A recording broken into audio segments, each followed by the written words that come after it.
Oh, hey, didn't notice you there. I'm sorry. That was bad. I'm sorry.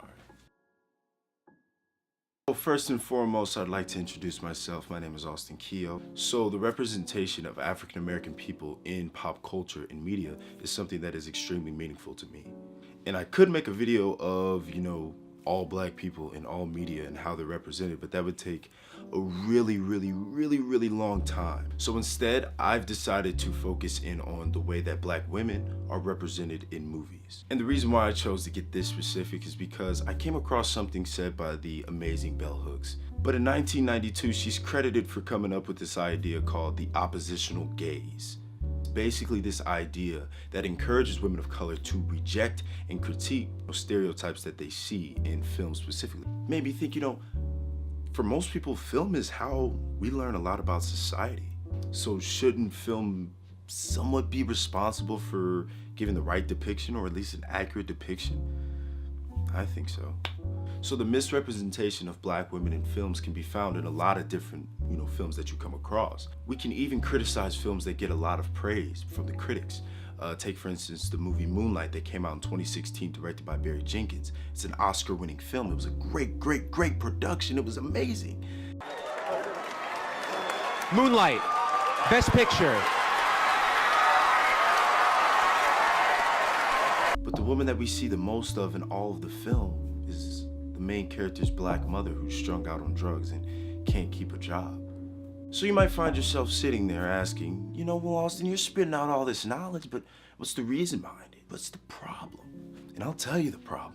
The problem is we don't have enough women on these production teams. We don't have enough women creating these stories about women. According to the Center for the Study of Women in Film, women only made up 17% of all directors, writers, producers, executive producers, editors, and cinematographers working on the top 250 grossing films in 2016.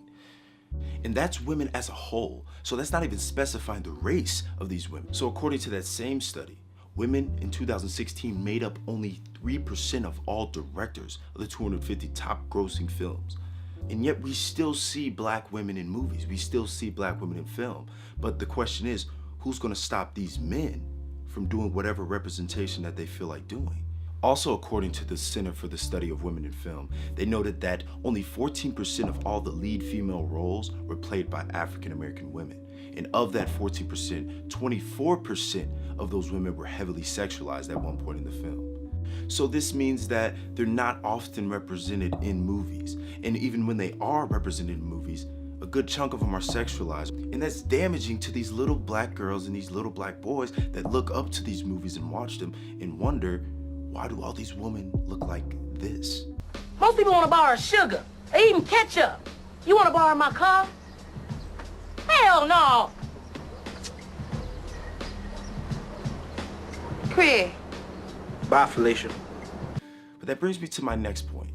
There's something called the Bechdel test. The Bechdel test is pretty simple.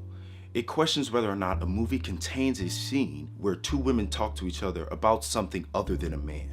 Not to pick on my movie Friday, I love that movie to death, but there is one time where two women are talking to each other about something other than a man, but it only lasts for 30 seconds. And it's not just black women. You can find many different examples of many different women in these movies, but to do this to black women who are already misrepresented and underrepresented is a threat to the very nature of the reputation. And so now you may find yourself asking, you know what, Austin? How can we change this? The answer is simple. We need more women and minorities in positions of power in order to get their correct representation out.